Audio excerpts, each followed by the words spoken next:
British rather. So this is a combination of both Western and Eastern cultures.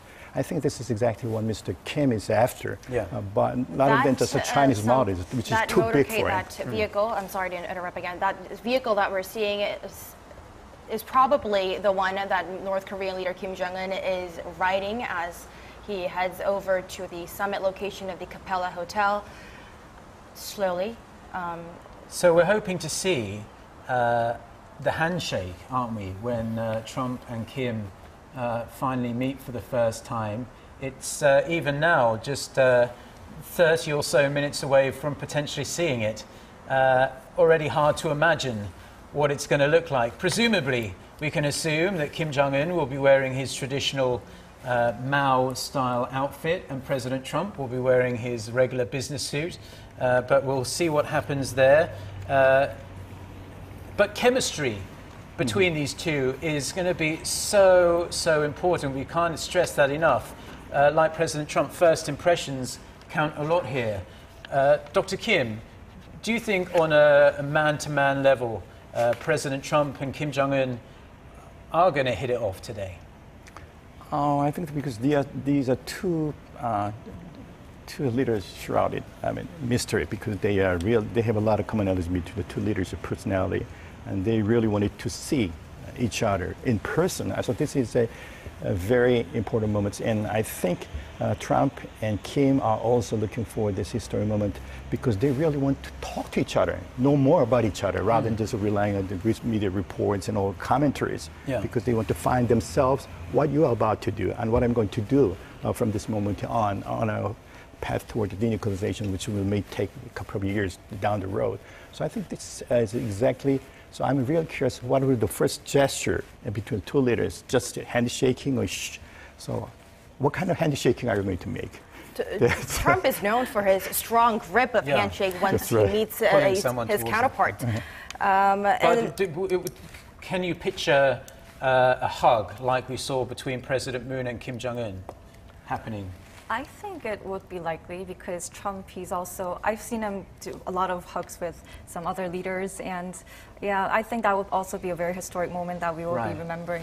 Well, he's also got to be very conscious of the fact that the mainstream media, there are large portions of that are going to be watching his interactions with Kim Jong-un extremely carefully, because he's already come under a lot of criticism for even granting this meeting with Kim Jong-un.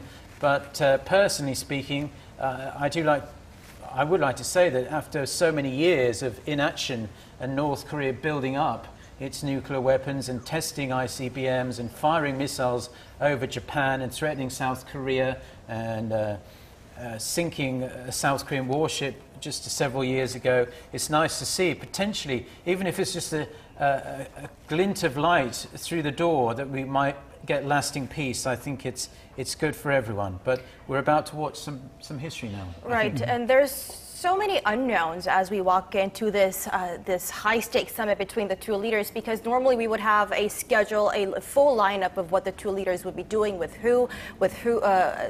what advisors beside them.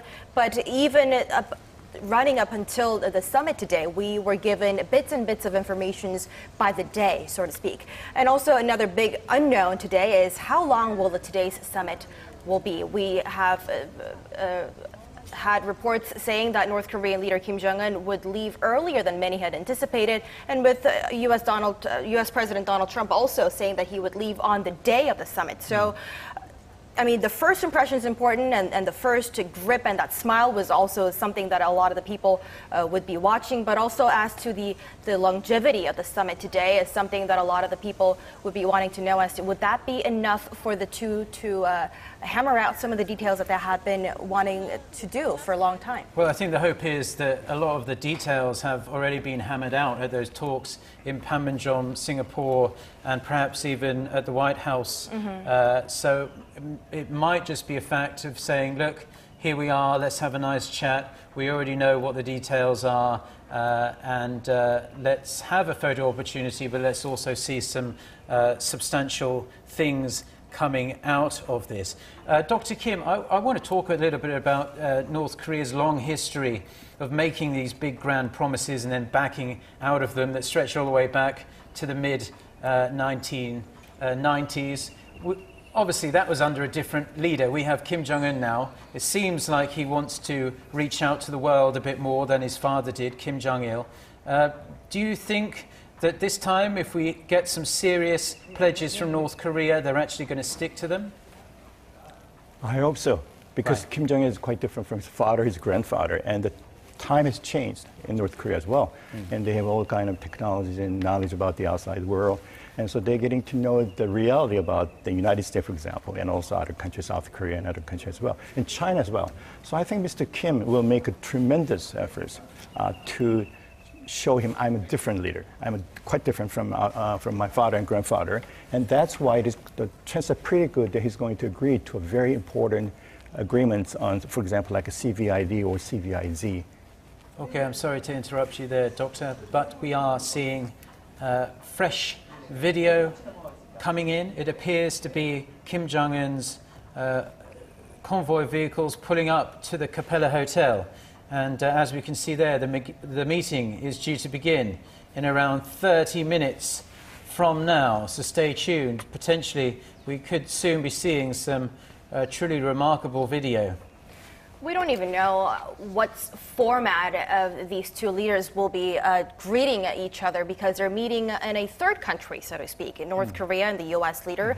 And also, we don't, because North Korean leader Kim Jong-un has not been in front of the cameras as much as the U.S. president had been in the past couple days, we won't know whether we would even see that photo op. Or would that be a given, given that the circumstances today?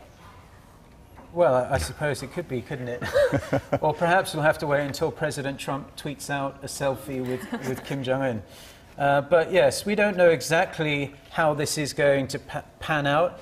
It was, diplomatically speaking, a last-minute arrangement, shall we say. And of course, we had that moment where President Trump sent that letter cancelling this summit just a few weeks ago. And big credit must go out to President Moon there, Hee-jun, because he really brought the two sides back from the brink somewhat by mediating between the two sides. Yeah, not just the surprise second Inter-Korean summit, but overall, since the beginning, starting from the Pyeongchang Winter Olympics, I think our South Korean President Moon Jae-in has really played a great role as mediator, and he does have to be given a lot of credit for this, not just President Trump. So yeah, I think the Pyeongchang Winter Olympics, you could really say that was the seed. That exactly. really was the genesis of what we're seeing now.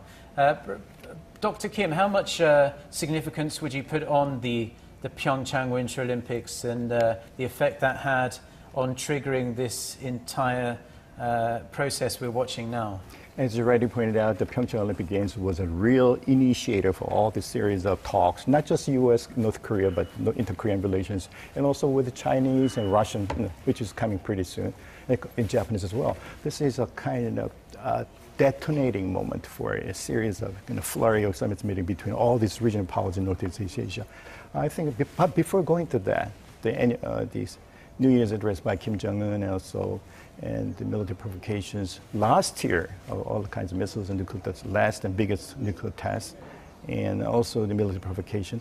And also we have to remember there's a lot of military options available to Mr. Trump on the table. Yeah. And I think this is a really important kind of mover behind all this kind of history media. Also the sanctions provided all the international security, or international community, and also UN Security Council members, including South Korea and Japan as well, and China as well. So this altogether has been the real determinants of what you're going to see pretty soon at this historic summit.